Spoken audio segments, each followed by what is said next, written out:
Okay, hey everybody. We are back, and I got a couple hours today, about an hour and a half. I figured we might as well just get going on the next track. Um, yeah, it's going to be kind of a turning point from here in terms of direction. I shouldn't say that. We're just going to start adding vocals, and so yeah, let's just get started. Instrumentally, I don't know if it's going to be too crazy of a change. We'll see where this goes, but yeah, let's just get into it. So I've got a new session up. I'm going to. I was feeling the drums on an old song of mine. Again, not that old, but I thought I'd bring them in. The song's called Time. So I thought I'd just start by. Actually, we should copy these drum samples over to our new session. I thought I'd just start by getting in some new drum ideas. Maybe we can start with some simple pads and whatnot. It's gonna be all about the vocals, so the production is gonna change slightly. We're gonna not be doing too many lead elements until vocals are done. That way we can leave room for the vocals. So yeah, I'm just gonna start by finding a groove. I might even just load up a piano, find a groove, find a chord progression, and just build from there.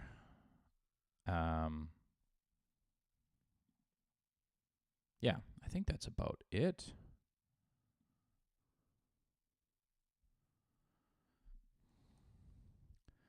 Just loading right now.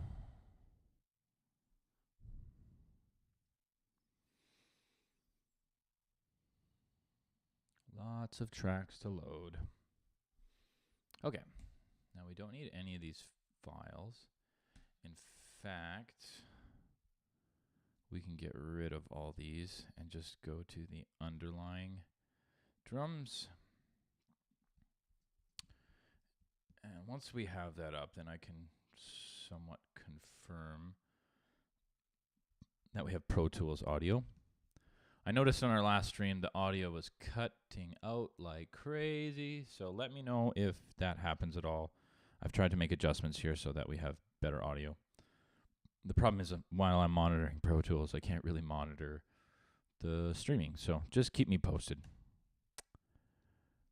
Okay, so I'm hearing click and I don't see it coming in, so we're just going to quickly get that going. Okay. And okay, I see click is making it. So let's just start by loading up this kit.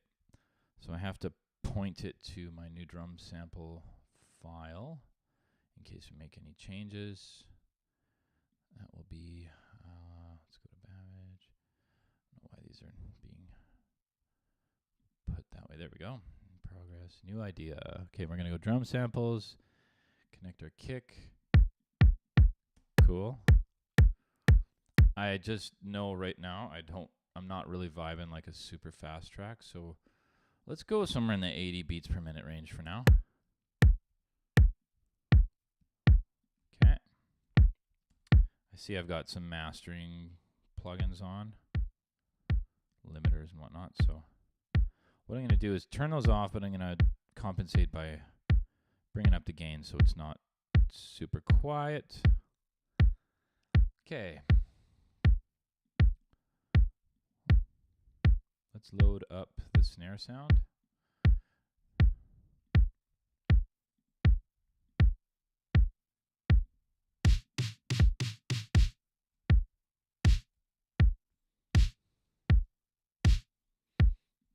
And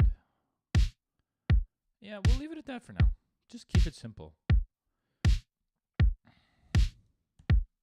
We'll tweak those sounds later if we need to, but let's get a piano track up.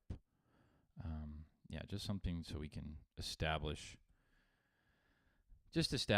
a chord progression.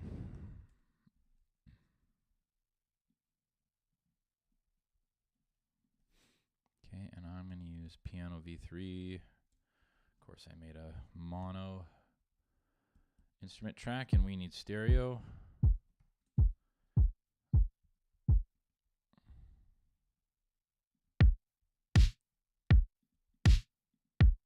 Okay, and actually, let's just delete this one. Okay, and as usual, I like to underscore the instrument track so I know they haven't been printed. So piano V3, there it is.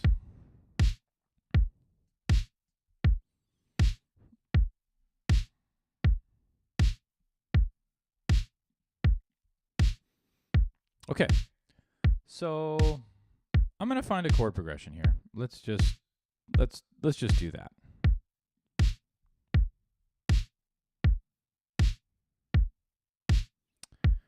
Here we go.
Okay, I'm already loving just something simple.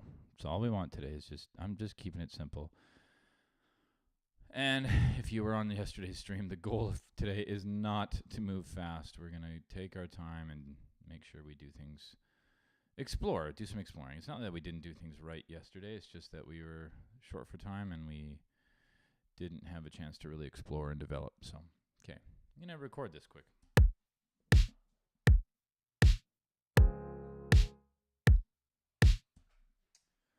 My sustain pedal is the worst sometimes.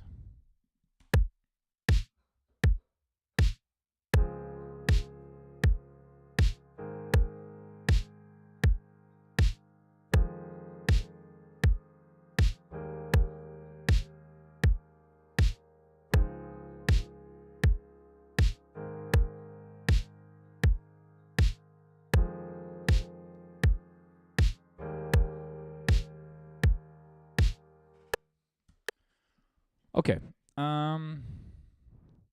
Just in case I keep this piano, I'm going to edit it as if I'm going to edit it as if I will. So if you've seen me do this before, I don't like to quantize these individual notes. I want to move the group together so I get that human feel. Now for the first one though, just so it's easy to loop, I want to make sure that the first note lines up right on the bar, so that if I do cut it right on the bar, such as this, we don't lose any information.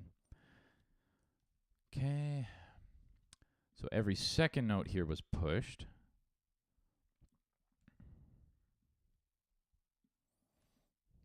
Okay, so we're just going to slightly adjust this. It's weird, there's two notes there. But I'm going to leave it.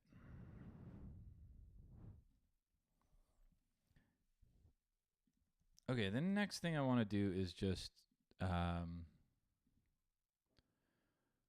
focus on making sure that the sustain is loopable.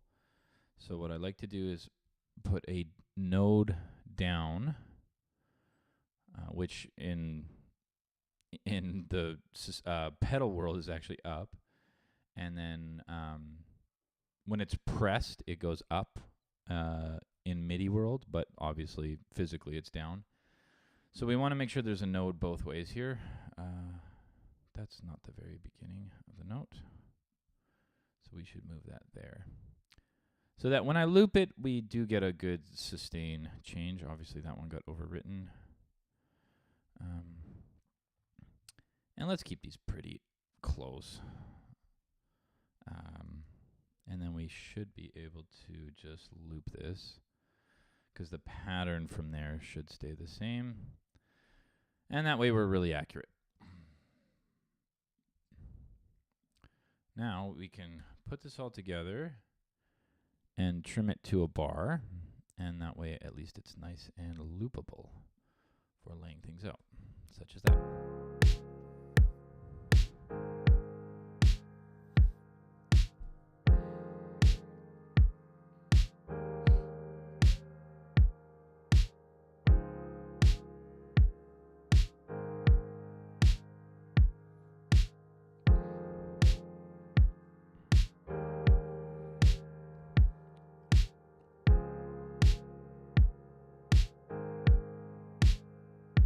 Okay, cool.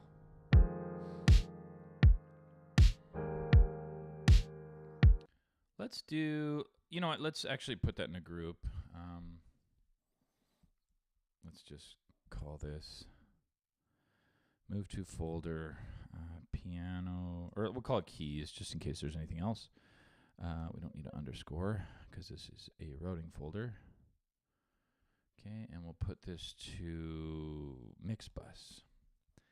Now I'm just going to clean up my buses here. They're always left over from other sessions. And if I import anything, it'll get reactivated anyway. It's just nice to clean all this junk up. I probably will use these sidechain ones, so I'm not going to delete those ones. I don't use the drum SC anymore. And then we'll just, the reason I thought of that is because this keys one got named keys 0.1, but we're going to leave it at keys. Okay. I don't know why, but keys are dark red, and piano, yeah. That's how I associate it. Okay. So next up, what do we want to do?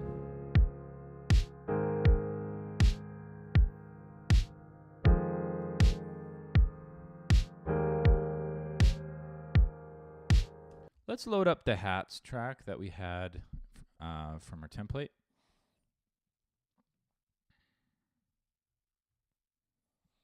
And, oh, that didn't, okay. So I just got to load it from the folder, hats.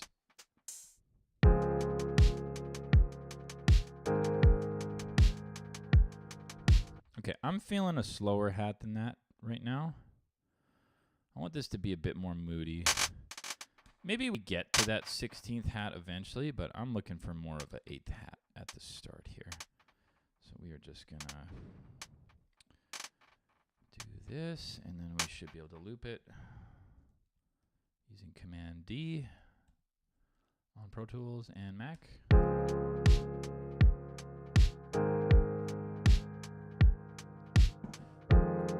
Okay, I hear Echo Boy on the hats. I am not into it, so I'm gonna kill that. Yeah, I want tight for now.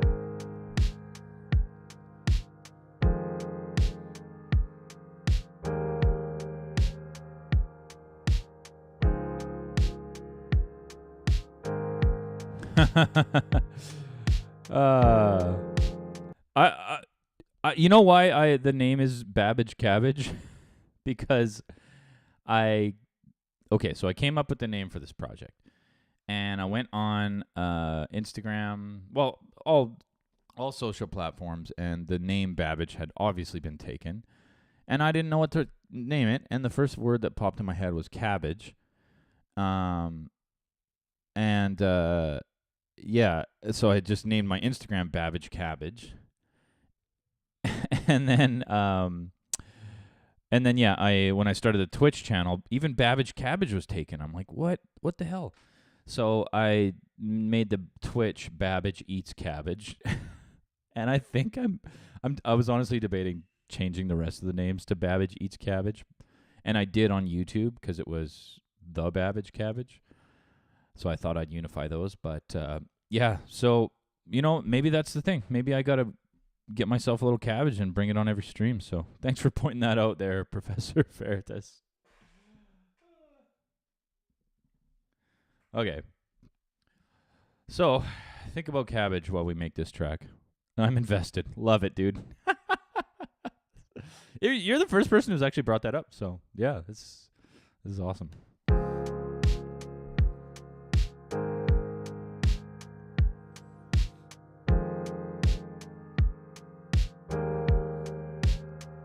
Okay. Let's get a bass. I feel like those drums are... We're just keeping them simple for now. Because we want to... this production, we're going to keep it super simple at the start because we want to leave room for the vocals once we get to that stage. So...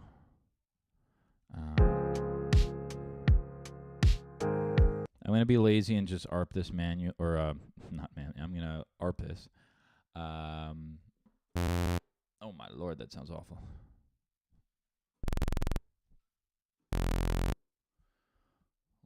Where is that going?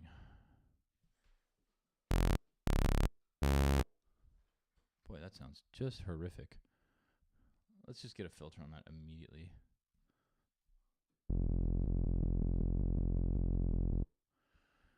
Okay, and what's our tempo here? Is 80. So I'm going to calculate a number of beats per minute. So it takes 750 milliseconds, if you want to times by 1,000, to do a quarter note. So we need a 375 decay. Now, having said that, I like to do a 375 release as well. And oops, that should be back to 375. Let's take this one to like, I don't know, down 25 dB. Select mono. That's better.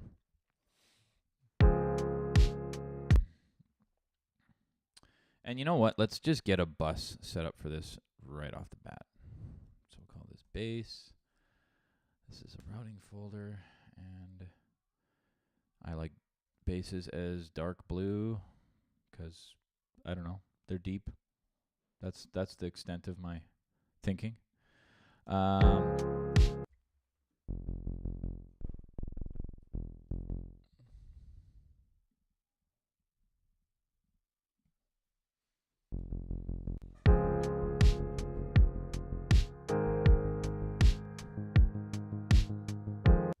Oh, I'm still not routing to the mix bus. There we go.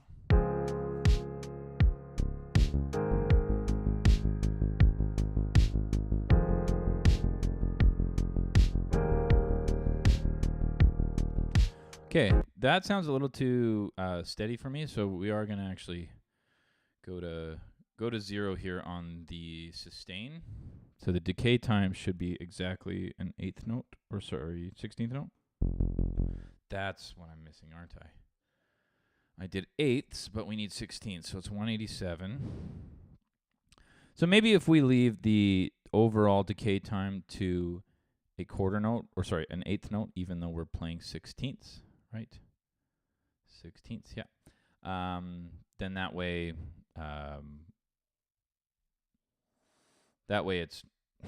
it's overlapping, but it's still quick. I don't know. We might have to reduce that a bit. I have this rule that I don't go below 300. I just find you lose bottom end information, but let's try it just flat out at 300.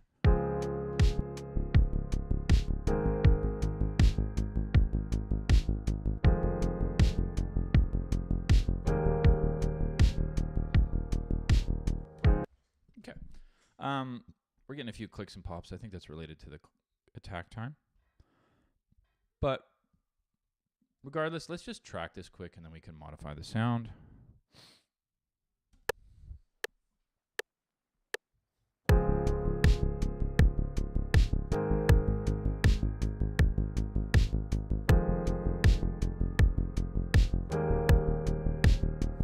I'm going to excuse me. I'm going to try going to the 3 the second time. So we're on the 1. Here we go to the 6. I'm going to go to the 3 here. I'll have to modify the chord. Which, whatever, that'll be easy. Okay, with anything that is... anything that is arpeggiated, I definitely want to make sure this is like quantized. Perfect.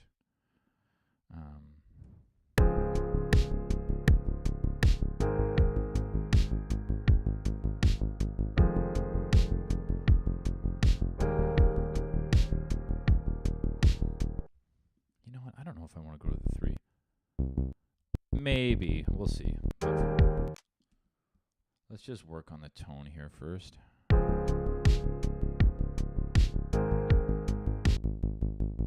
Yeah, so let's reduce. That is actually kind of odd that it's...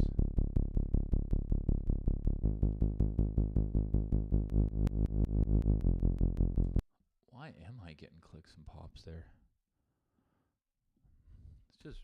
Let's just force the buffer to, or the...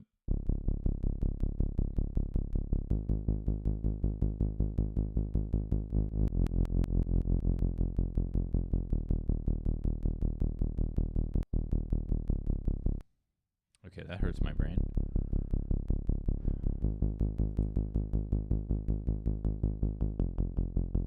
Oh, because I set the release time to 0, you dummy. We want probably, I think it's usually 15 milliseconds.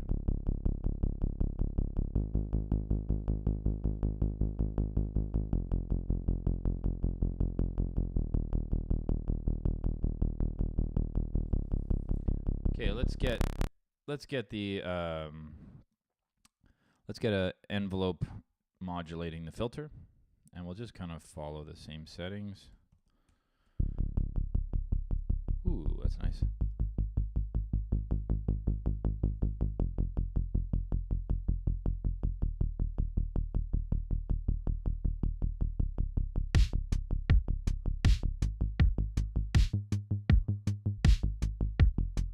Yeah, I just find that this cutoff is it's a little sharp.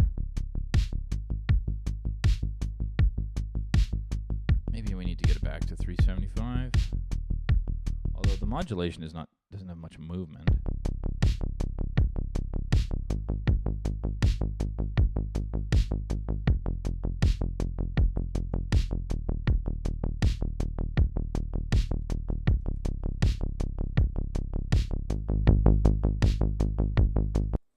Let's start metering this out.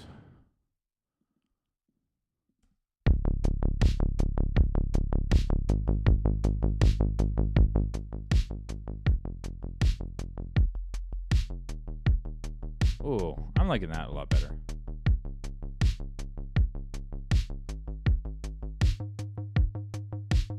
It does tickle the cortex. Love it. Got a lot of sub information on it, but that's okay.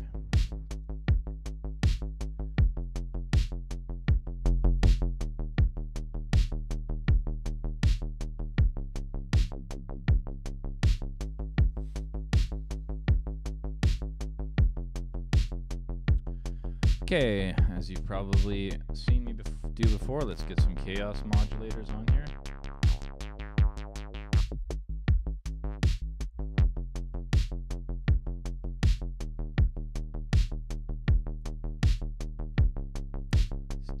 Cortexes. It's a little extra sub frequency that we're gonna have to trim down later. Let me know how the audio is out there, because boy, I reviewed the last stream after it was like on the replay, and it sounded just horrifically bad.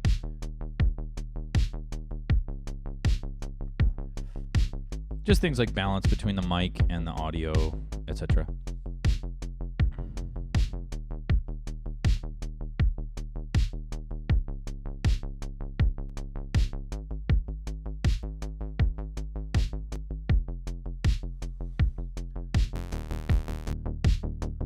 Okay, let's get a second oscillator in here. I kind of like the sawtooth up an octave. Whew, yeah, there we go. Okay, mix is good. Thanks for letting me know, dude.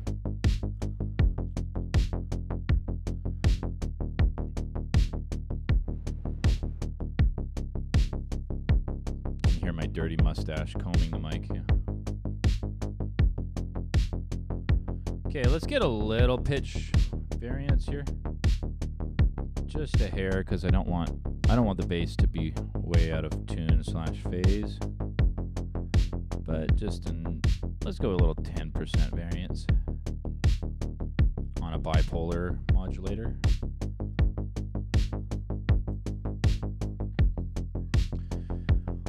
Okay, what do we need next? We need some LFO tool to pump this thing. Okay, and we're going to pump this in groups of 3-in-1 pattern. And not fully, let's go like 75.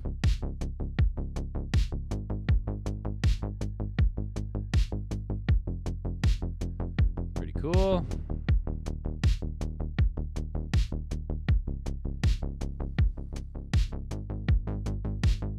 And let's add distortion, because I love distortion.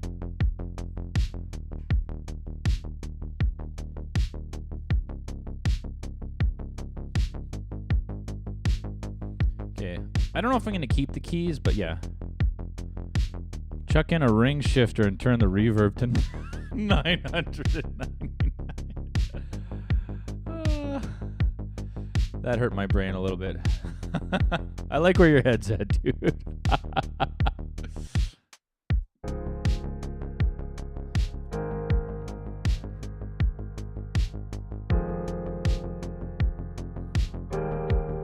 Okay, those keys are loud. I'm going to keep them for now, just so we have melodic context.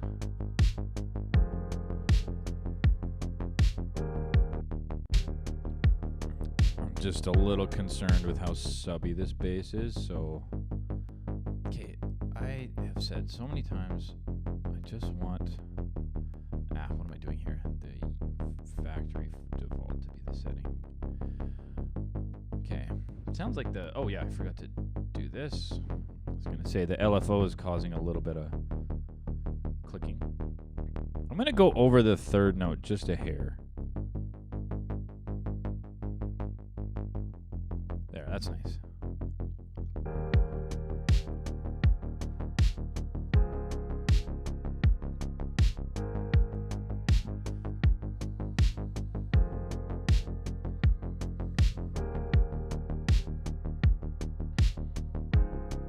Okay, I don't know why, but I'm feeling going straight to an arpeggiator.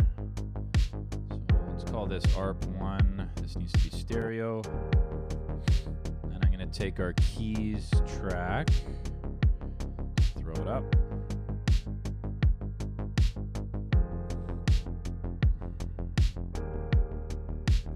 See if we can turn the... Oh my lord. See if we can turn the arpeggiator reverb up to 999. Oh my lord.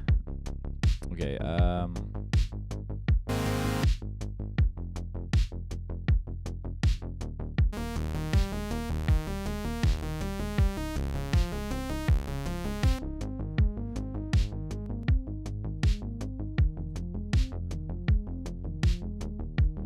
okay, let's get that to the mix bus. So let's start our arpeggio group.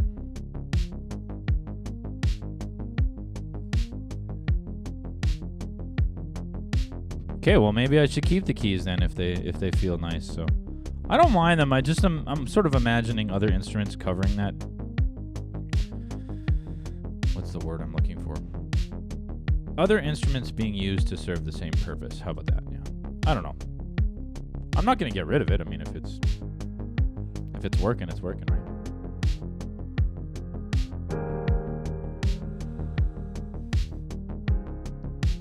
Maybe that's the thing that gets a 999 reverb.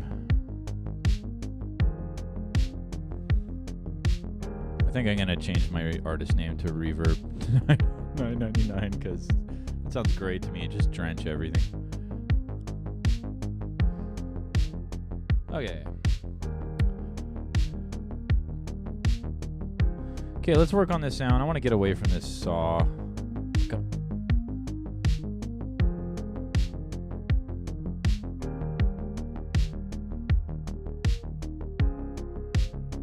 Also, I think I gotta modify. We don't need all of the left hand on the piano, I would say.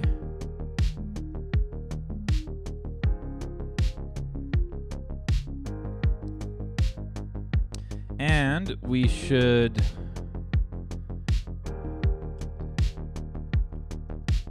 let's see here. How can I easily do this? Let's make sure we have 4 notes per chord. Okay, and then we take every second. Let's just do this manually, whatever. Yeah, this is a case where I'm actually going to just, again, it's arpeggiated, so I want to make sure everything's just perfectly in time, so that we have no weird things happening. Okay, and I'm just going to take that and loop it. And then we're going to grab the whole thing and quantize the note on and the note off.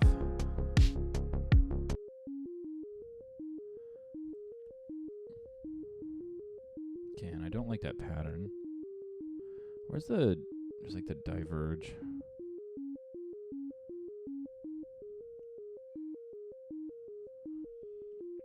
It's funny, the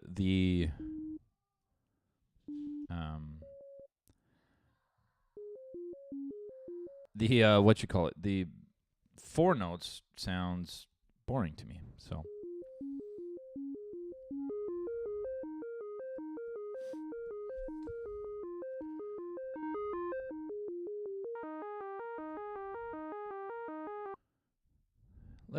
Let me just, it's your show, dude.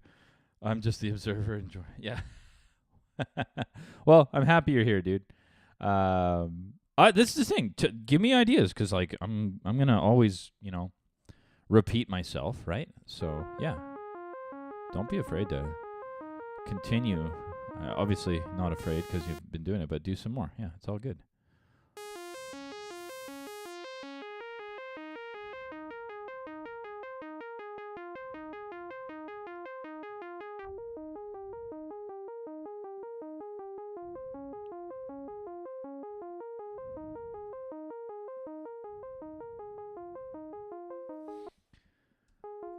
Okay.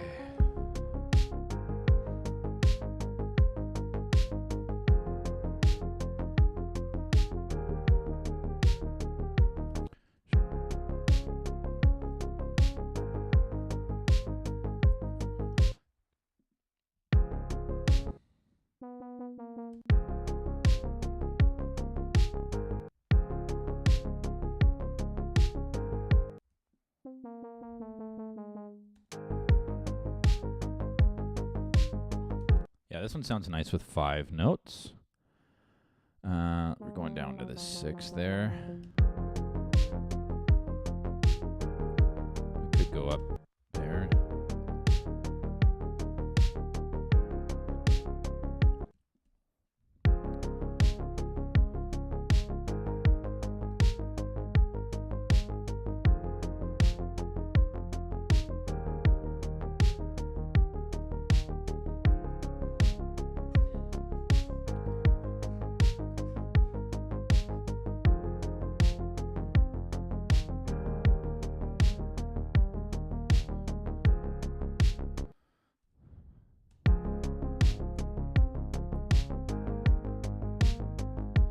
Okay, speaking of reverb, let's start. Let's go.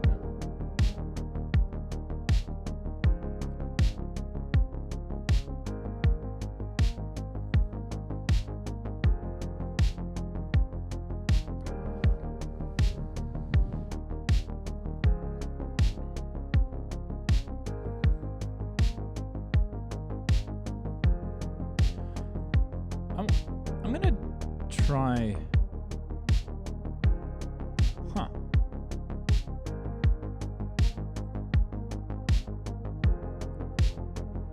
That's a new sound for me. I mean, it's not that I haven't done that before, but I don't recall keeping it that way in a song.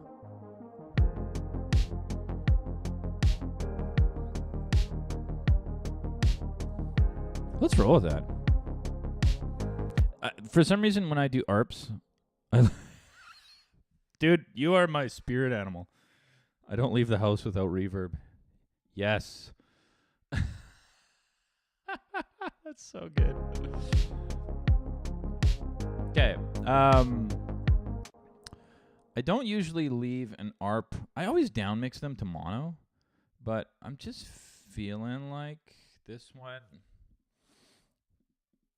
going to stay stereo, and yeah, and we'll lean into it.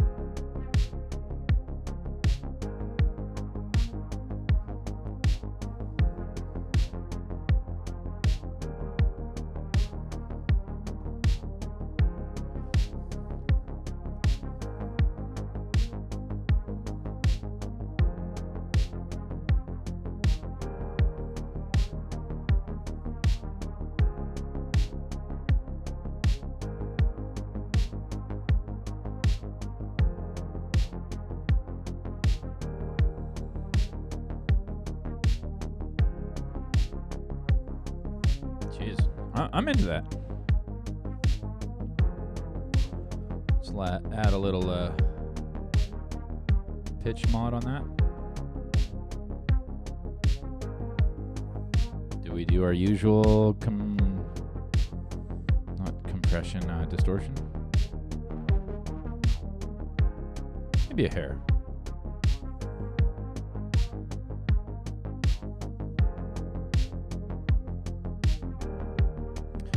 I'm gonna record enable this.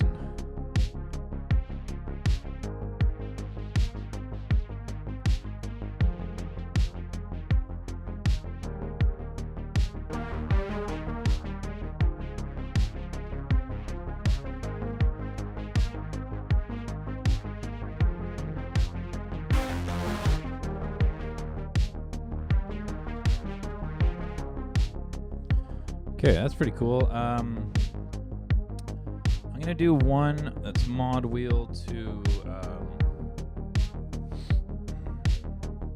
I guess we have. I can go, yeah. Mod wheel to oscillator volume since that's our only oscillator.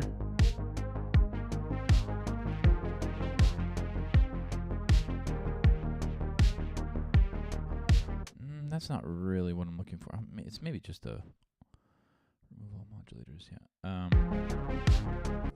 Let's just make one that goes to the global volume, global amplitude.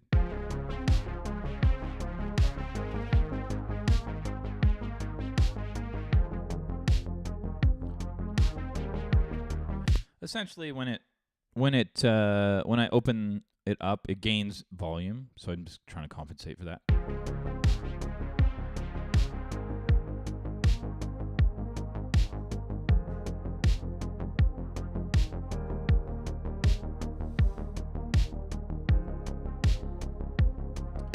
Now, having said that, our gain is so low.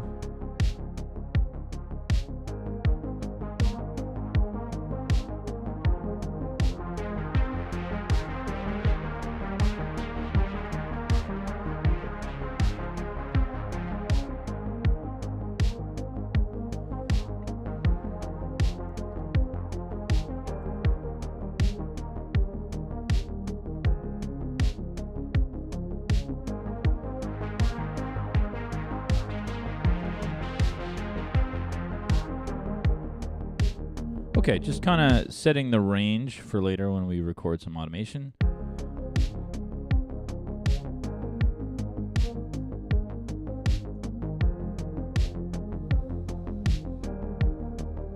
I'm gonna try a chorus, a tal chorus.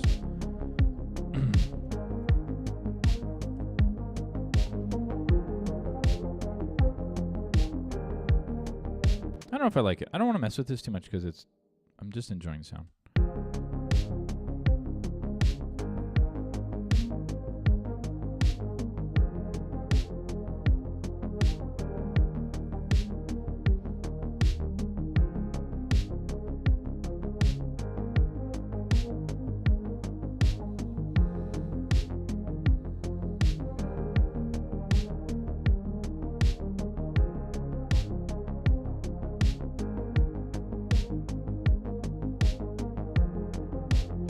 That's what we're here for. I'm just here to give hugs, yeah. Just arpeggio hugs.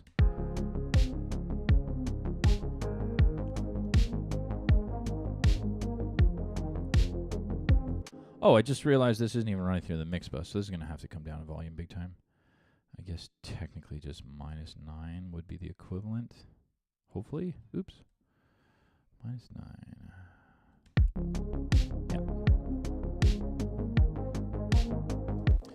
Okay, I'm just going to print that briefly for now. I'll leave the reverb up, but just so we're not hogging the CPU.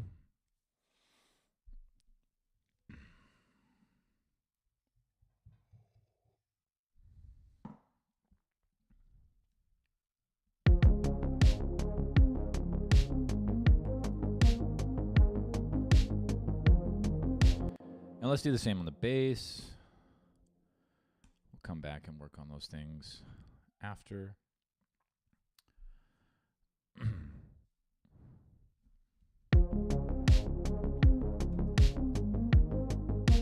You know what? Same with the kick and snare. Let's just make this session nice and light, and then we'll always go back and fix things up or modify, tweak, whatever. I mean, I just want to be able to lay it out.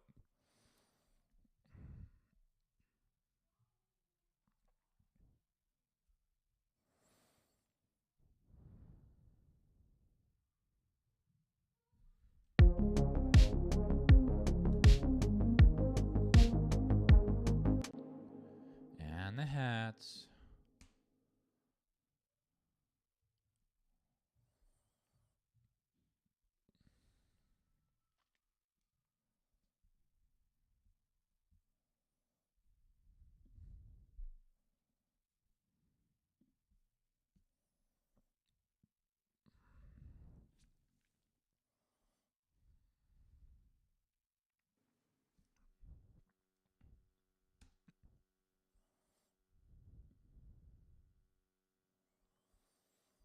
Don't do this to me, Pro Tools. I had this happen yesterday where it would be optimizing files and that's it, done. That's so frustrating. Oh, I'm going to give it 10 seconds here.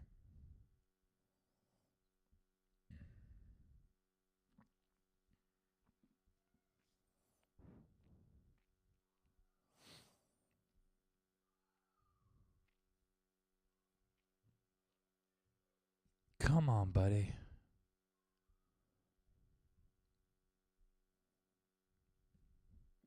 All right. I don't think it's going to make it. So let's just do... Our last backup was 32, 1203. So we just got to reboot Pro Tools. That's probably a good opportunity for me to take a quick little breather. I'll be back in 2 minutes.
Okay. We are back. Hopefully I didn't lose too much. And let me just save that as our main session. Is that my garden? No, that is just the Mac standard screensaver because I'm boring. I don't know. Is that Sonoma? I think I'm still on Sonoma. Let me see. Is that the mountain range there? Who knows? But yeah, that is just this Apple standard. So, where were we here? We printed bass. Of course, now I got to reload my dang drums because I still use this stupid plugin. Okay. What? Oh, I hate batteries sometimes. Well, all times, but yeah. Okay, so kick. What is happening? File open. New idea. Drum samples, kick. There we go. Okay. And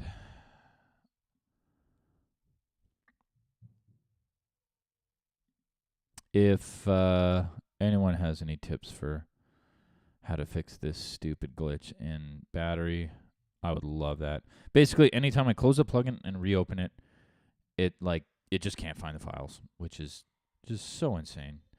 And even when I do search Spotlight, like sometimes it works, but I find the only way to guarantee it'll work is to just reload it. And so I just automatically do that now, and it's the bane of my existence.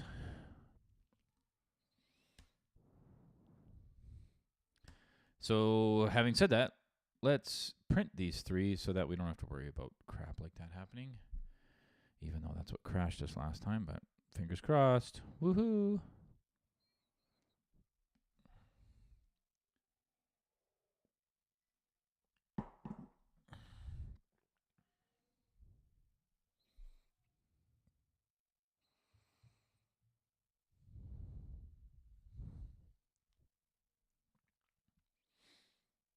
Hopefully we can optimize files. Don't you even think about it. Okay. There we go. Now we got a nice chill session. I'm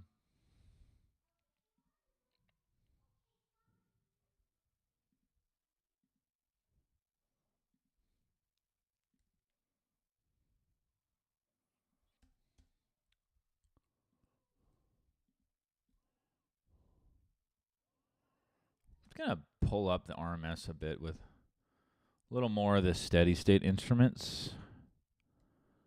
Oh my lord. Okay, I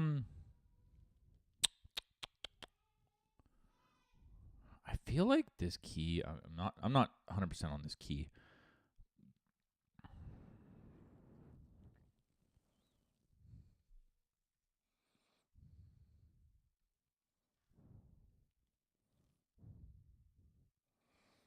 Type DX7 into YouTube. You know what's sad about that?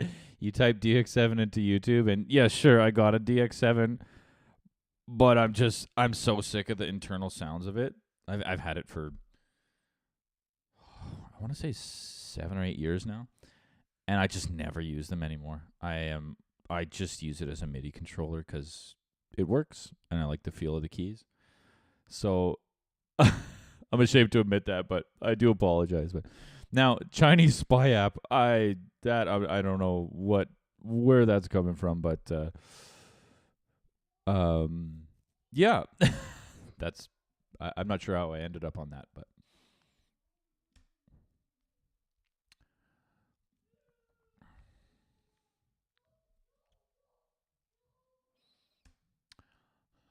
I'm gonna get some kind of like Juno-esque. Oh boy, that went right over my head. Gotcha, the Chinese spy app. Sorry, dude. I clearly should have had that one. Yeah.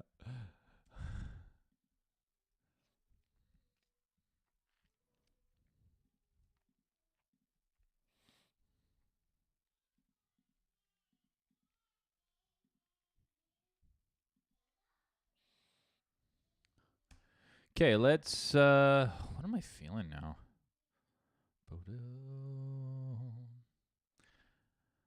Maybe it's time to add some guitars. I'm gonna steal just because I have a slew of like guitar tracks that I use. I'm just gonna steal the tracks from another session and.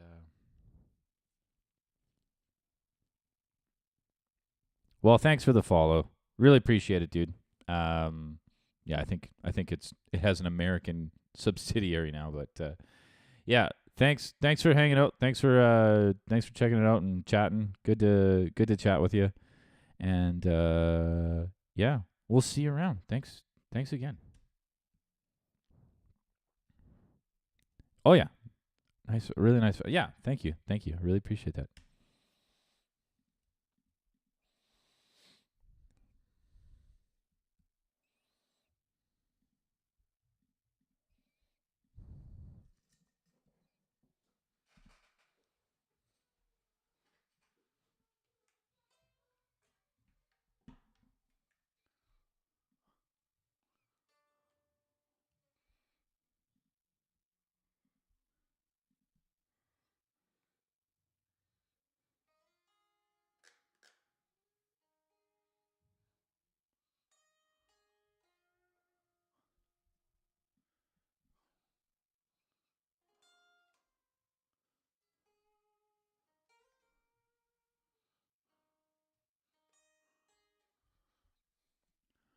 Okay, I'm just gonna loop this and mess around on the guitar.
Okay, I think I've got the part. So let's just lay that down.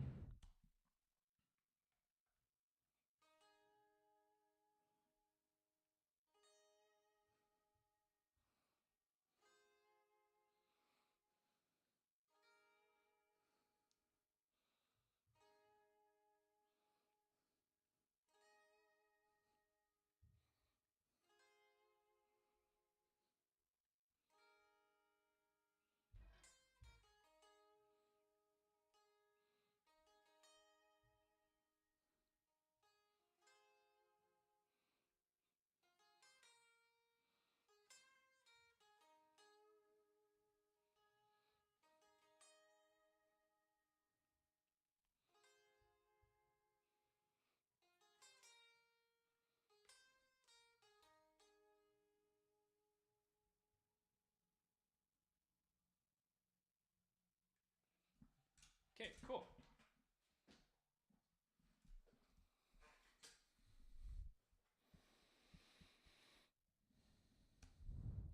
Let's have a quick listen to that.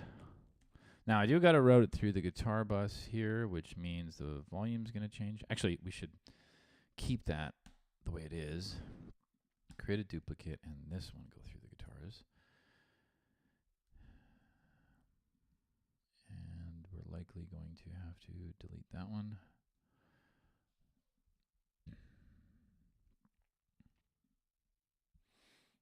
Get rid of this one.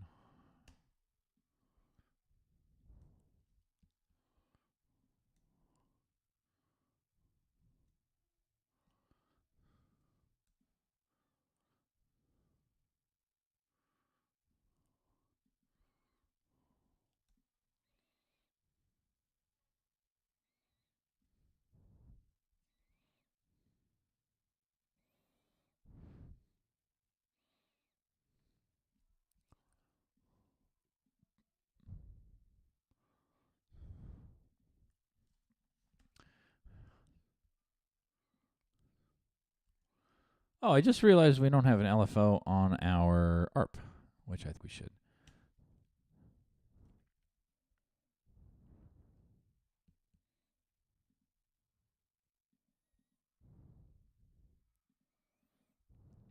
Maybe it doesn't have to be that aggressive, but if we do like 50,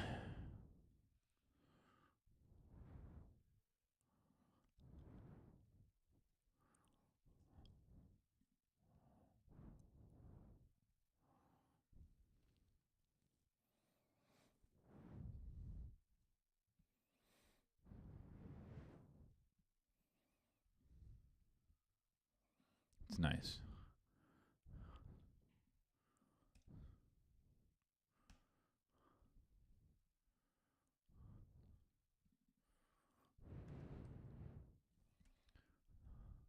Okay, I want to get rid of the automation here and just start with it a little more simple.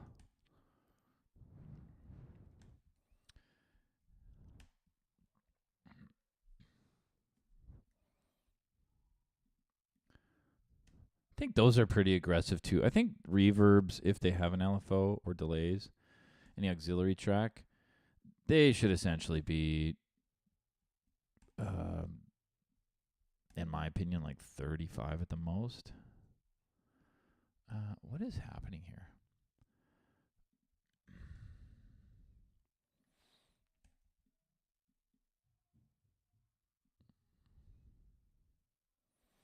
Oh my God, Pro Tools! I'm gonna lose it.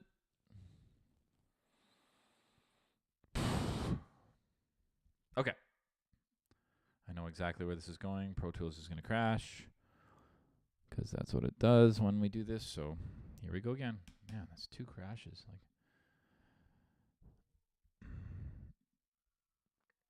so backup 10 is our latest. Hopefully this loads quickly.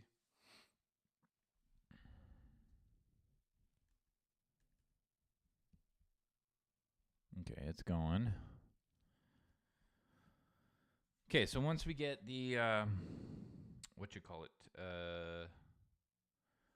once we get the guitar nuzzled in, I think it's kind of that's maybe since the guitar is leaning on the left, let's just get one more element on the right. And yeah, I don't want to go too far with this because I don't want to introduce any lead elements. I mean, that guitar is borderline lead.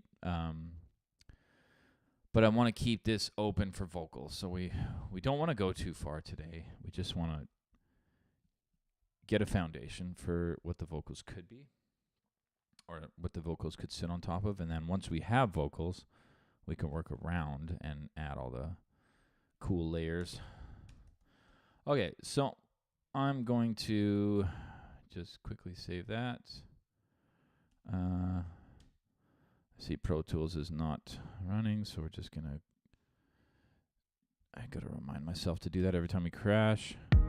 Okay, looks like we have Pro Tools.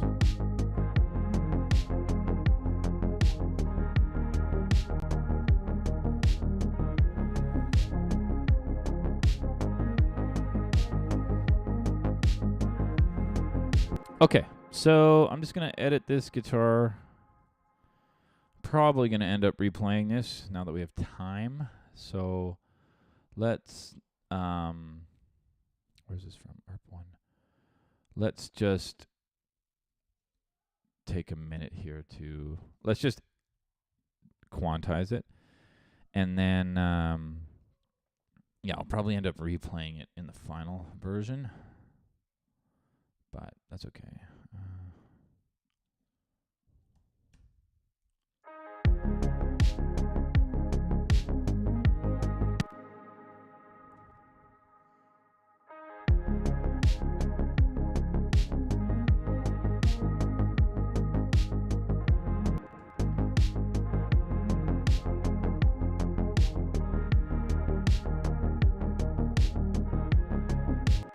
Oh boy. It thinks, or I probably had the quantize settings to 8th notes like a dummy. Yeah, let's just, I mean, I fixed up to there, but let's just redo that part at 16th. Because, yeah, that's just not working very well.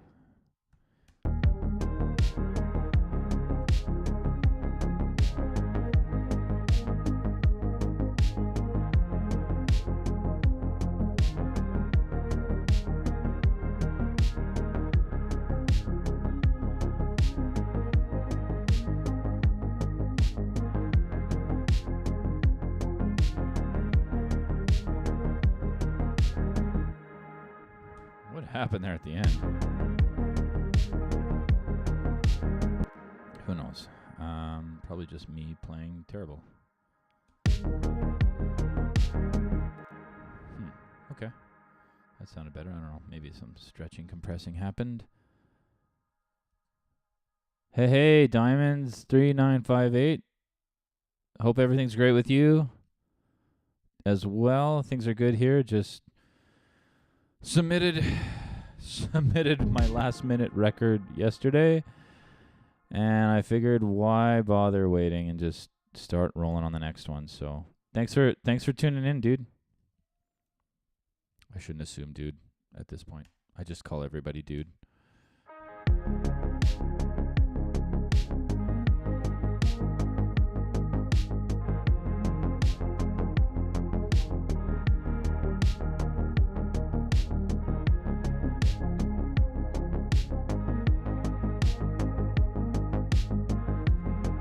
Okay, so just as we recall, the purpose of this is not to be a lead. So I just want to limit exposure to top end because I find that will be distracting. So I'm going to filter this a bit harder.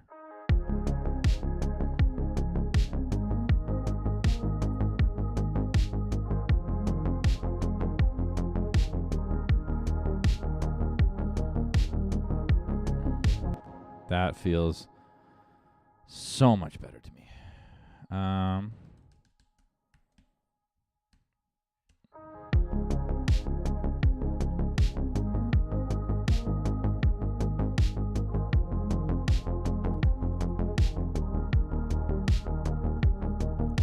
the only thing is when you filter this hard, it starts to look a little bit like a band pass. and which could result in some crazy frequencies, especially if we have a compressor afterwards. So, oh, and I have auto gain on here. That's probably causing a bit of it.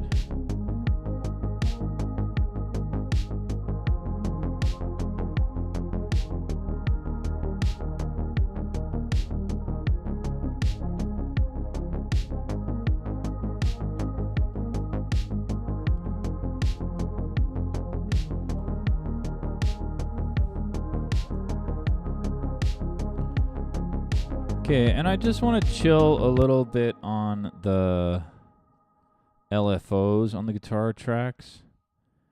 I just feel like they're a little aggressive. I can really hear the pump, and I don't mind hearing a touch of it, but I don't want to hear that much of it.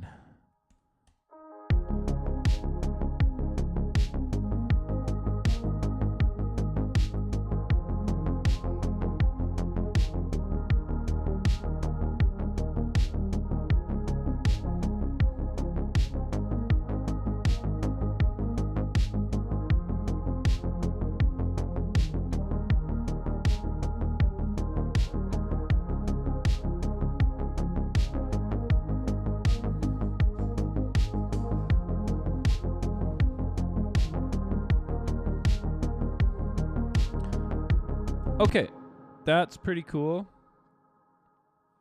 I'm going to print that down. So I just want to put one more thing on the right ear. Since that's kind of like, okay, so far we have, I guess we do still have those keys. We got bass up to middle. We got arpeggio that's stereoed. So that's covering the whole image. We got a guitar leaning left. I mean, maybe I could mix down or down mix the keys and put them on the right. That might help just balance things and make this kind of like a good enough palette to start tracking vocals over. You know what? Let's do that.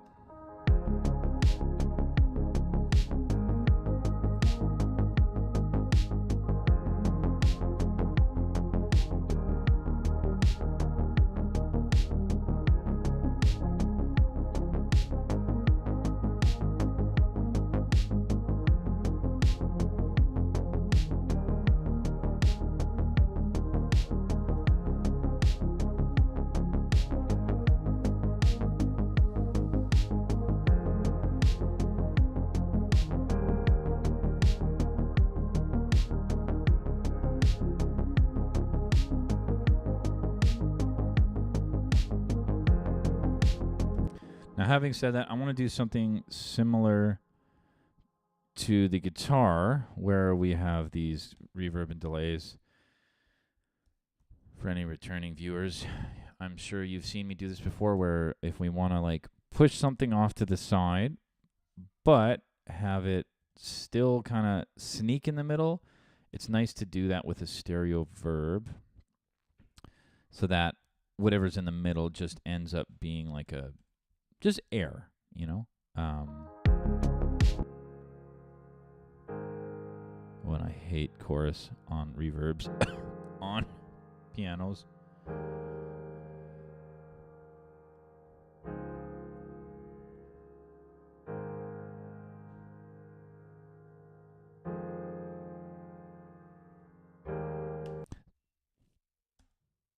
So in this case, you can hear how like the piano's fully left, but if I bring the verb in, it just kind of shoots across, but it's all like air.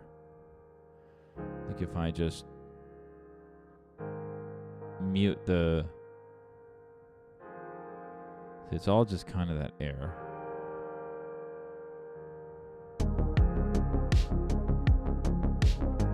It's a little hot, but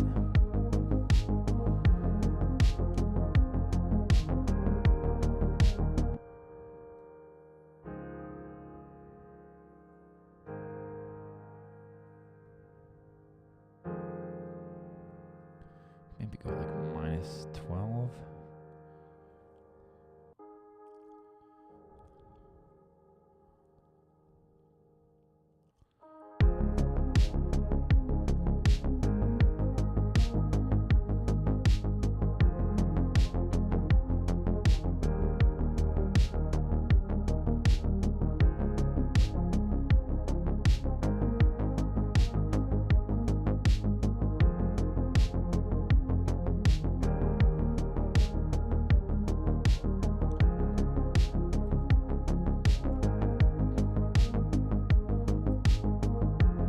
Okay, let's just do a quick thing here just to give this a bit of a transition. Not that we're anywhere near building transitions.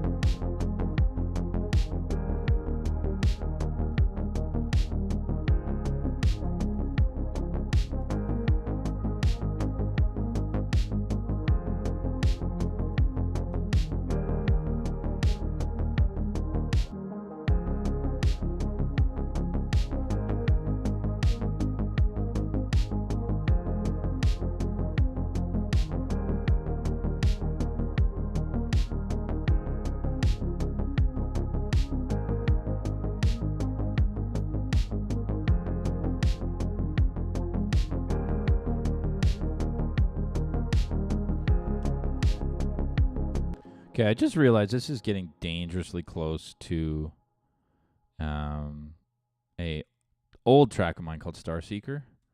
I think the key is the same. I'm probably going to change the key, but it also depends how it all sits with my voice. It's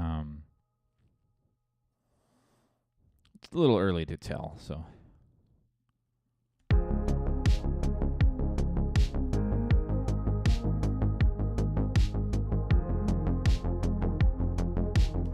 Honestly, I think this is probably a good place to wrap.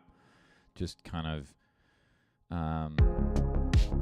getting a little basic loop that I can start writing over, start writing vocals.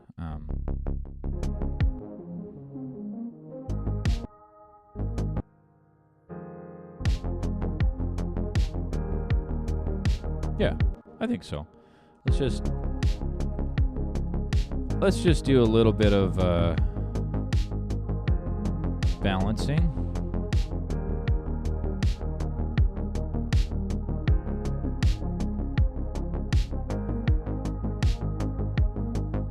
And as usual, well, not as usual, I went back to mixing on my headphones for these streams because just trying to manage like gates and sidechain compressions between my microphone and the speakers just became a nightmare. So I am not overly used to these headphones.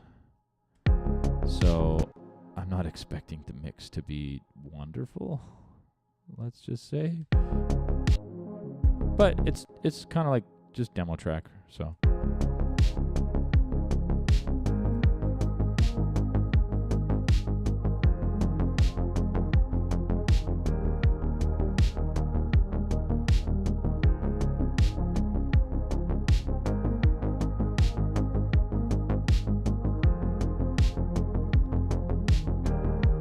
Okay, I think our levels are sitting good enough for now. Okay, it's gonna get, well, actually it shouldn't get louder. I'm gonna bring down the mix out and put in our limiter. Yeah, that's pretty well the same. I'm gonna let Ozone tell me what it thinks I should set this to.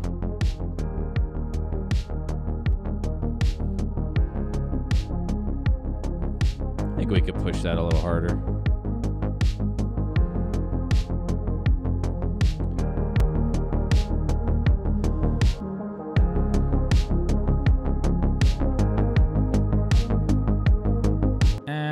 I'll do some quick God particle automation, even though this is way too early for this kind of thing.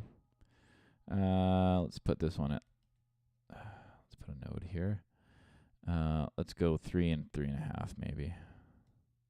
3, just roughly in 3.5. So if you haven't seen me do this before, I'm just taking the God particle plugin. I'm automating its limiter so that any section that I want a little more pressure, I want the energy to come up. I essentially just bring up the limiter gain so that it just compresses it a bit harder. So we're gonna go 3, and just roughly, and 3.5. So you'll just hear a little increase in energy right here. It's so subtle, it's not very noticeable.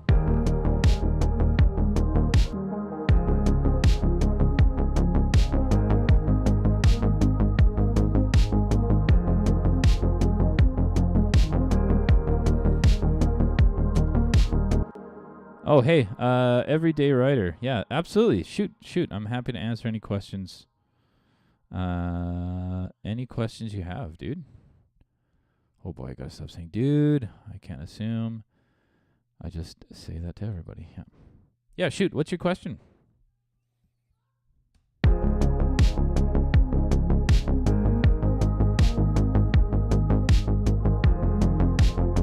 And also thank you for the follow. Really appreciate it, especially as I'm just starting all these things, all these streams. So I'm so new to Twitch, but yeah.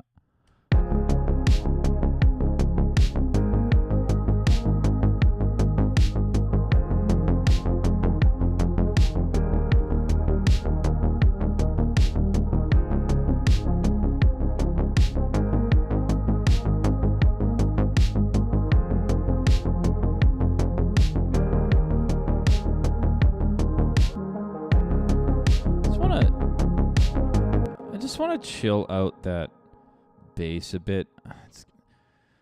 I always battle this, like, essentially this, like, whole, I don't want to be too synthwave, but I am obviously taking things from synthwave. I like to say more chill synth, but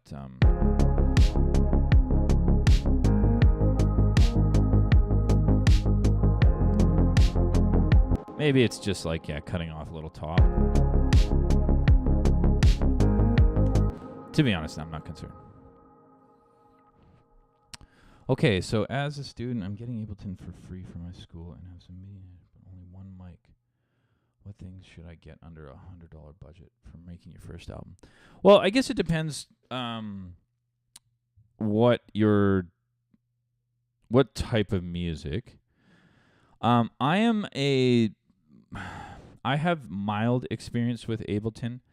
I have used it to build live tracks for bands and for myself in preparation for when I bring this project to the stage. So I don't have full experience producing, but from what I hear, Ableton's stock sounds is one of the greatest features that it has.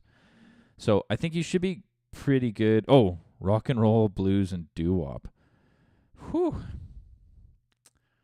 Okay, so I would maybe, I'm not an expert in this, but I would say rock and roll, blues, and doo-wop would be genres that I would probably get away from Ableton. I hate to say Pro Tools because I'm on Pro Tools, and the biggest reason I still use it is because I've been using it for 20 years, so I know all the shortcuts and whatnot. But I will say that for a lot of genres, I think there's better alternatives. But the one thing that I think Pro Tools excels at is audio editing. So like MIDI, it's good for MIDI. I don't have any issues, but I think like Logic is great. What else is Ableton's great for MIDI, obviously. FL Studio is great too. I wouldn't normally recommend Pro Tools for electronic music, let's say, or like hip hop or whatnot. But if you're doing rock music or blues and doo-wop, I would say probably Pro Tools or Cubase makes a little more sense. Keep in mind, I haven't used Cubase in years, but the audio editing capabilities to me are. I'm only going to be using Ableton with recordings of my guitar and vocals. Okay, I think you can get away with that. I still think editing guitar in Ableton is going to be tricky. Now, keep in mind, I have to preface that I don't have the experience to confidently say that. It's just my limited experience and the things I hear from other people that say Ableton's great at sampling, at obviously producing electronic music, live tracks, but as far as like actually making audio-driven music, so things that are not in MIDI, they are in audio, what I've heard is that maybe it's best to look elsewhere. So it's a thought. But as for a mic, I'm not super familiar at that low end, but I think Audio Technica's AT2020 is pretty cheap, and I think you can get a USB version of it. Yeah, like you can get an Audio Technica 2020 on Amazon for $139 Canadian. I'm not sure where you are, but if you're American, that should be under 100 USD is 130. It's exactly $100. Maybe that's why.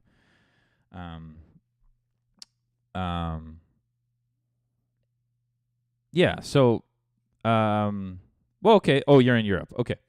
Then yeah, it would be under 100 euros, I would say. Or given that you said dollar, I'm gonna maybe assume the UK. I'll leave it at that. But yeah, I think an Audio Technica 2020, AT2020.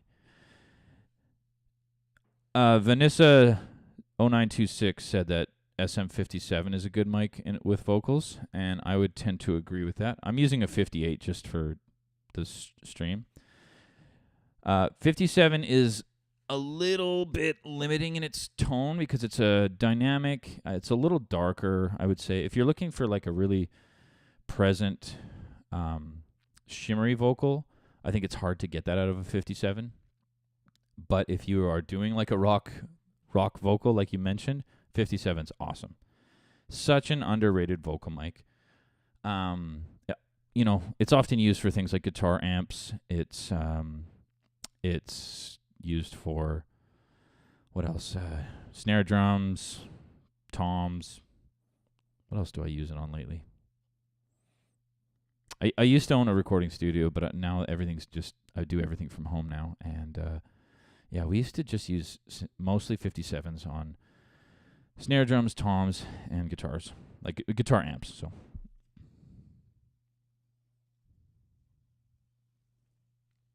I still would recommend the AT2020. Yeah, it overall, I would say that's probably your best option. I'll put a link in here. Can I put links in the chat here? Yeah. Okay, yeah. Okay, that's just an Amazon link. You can obviously find it wherever you need. Or yes, the Shure SM57 is great.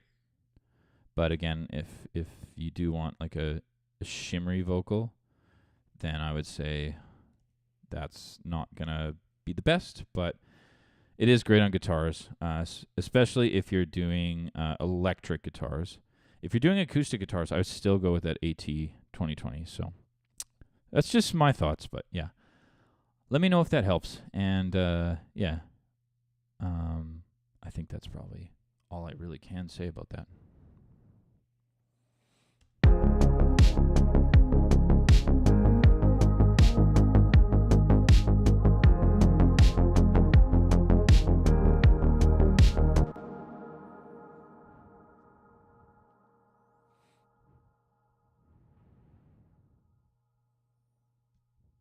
Oh, sorry, I misread your question. I thought you were asking for one mic under $100.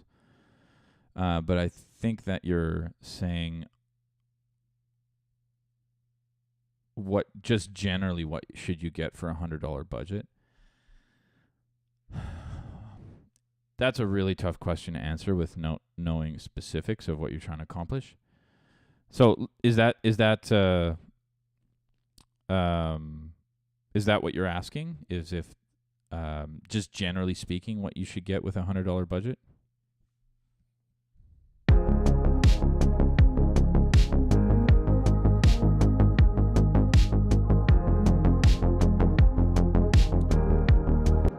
Okay, my apologies for the misunderstanding there.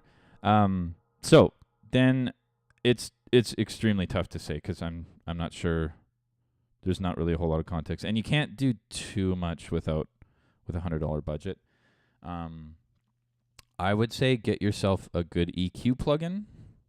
Like, I'll show you the one I'm using. This one on the screen is more than $100, but I believe it is anyway. But this EQ is like the EQ, the Pro Q3. I think there might be a Pro Q4 now, actually. Get a good EQ plugin, probably a good compressor plugin, and yeah, I think I can't really say too much else without hearing the sound or hearing what you want to accomplish. If there's certain instruments you want to record or whatnot, it's really tough to say.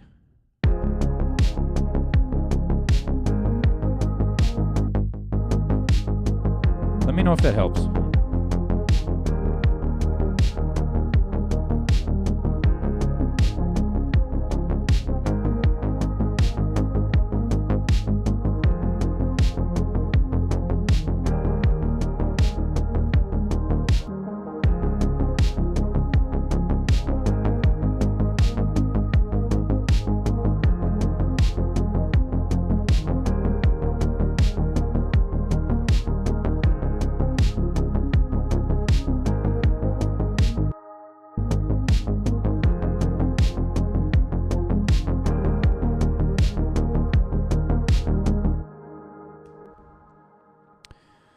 Yeah, so I think if you're going for an Elvis type recording, I would say you don't, assuming you have Ableton with all the plugins it comes with, you have a microphone, you have a way of recording your guitar, your vocals. I don't know if you're adding drums. I'm assuming you're going to be adding. If you are, it's going to be sample based. But I think the biggest thing is just how you mix it down. Making sure you mix it down in mono. You're probably going to need to slightly lo-fi things to capture some of that like classic 50s, 60s sound. So this could be like tape emulation. This could be just EQing things a little tighter, so like getting rid of some of the bottom. A lot of those classic recordings had lots of room in them because they did a lot of stuff live off the floor. I think it's less about what you need and more about, well, within the $100 range. I think it's more about how are you mixing it and whatnot. It's my thoughts, yeah.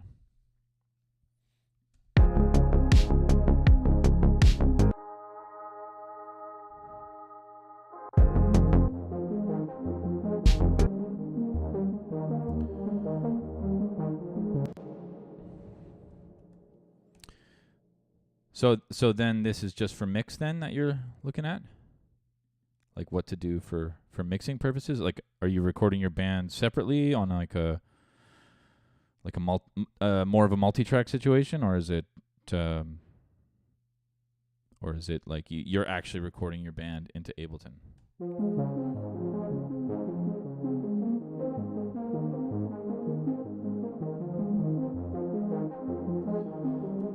Okay, back to the track. I'm just thinking about this arpeggio. I'm just kind of gently going to thin it out a bit. Just a nice, slow 6 dB slope. I might do a second high-pass filter with a steeper slope just to... There's a couple bottom notes that are just really poking out.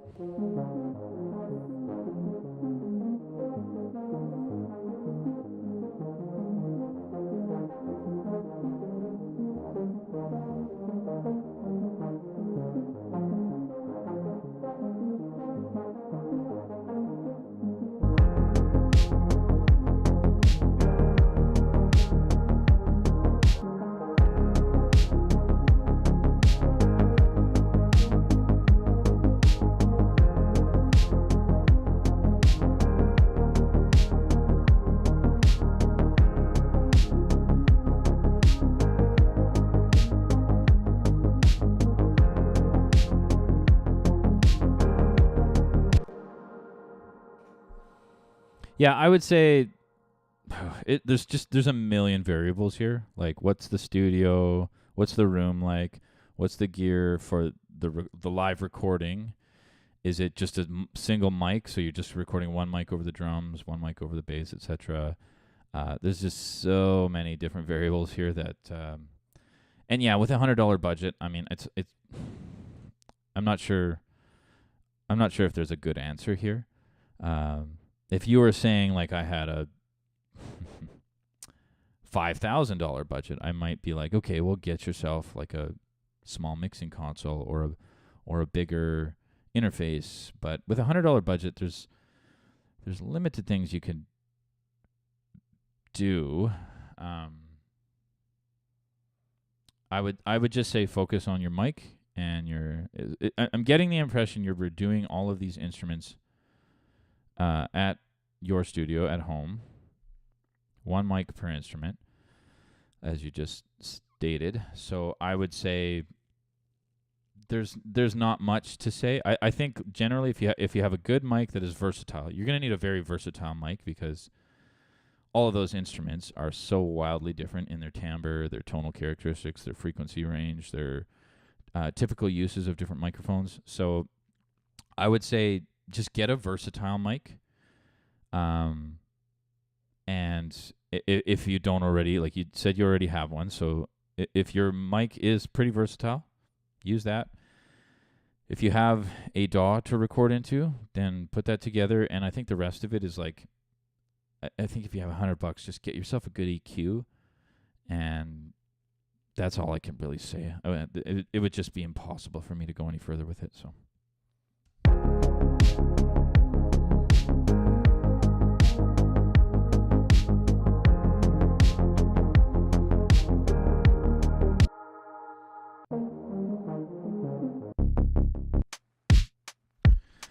Okay, guys. Well, with that, I think this is a good start. So for anyone who wasn't here at the beginning, I'm essentially just, the next phase of this project is going to be adding vocals on essentially every track. So my usual production, I go all full tilt with all kinds of different layers, different sounds.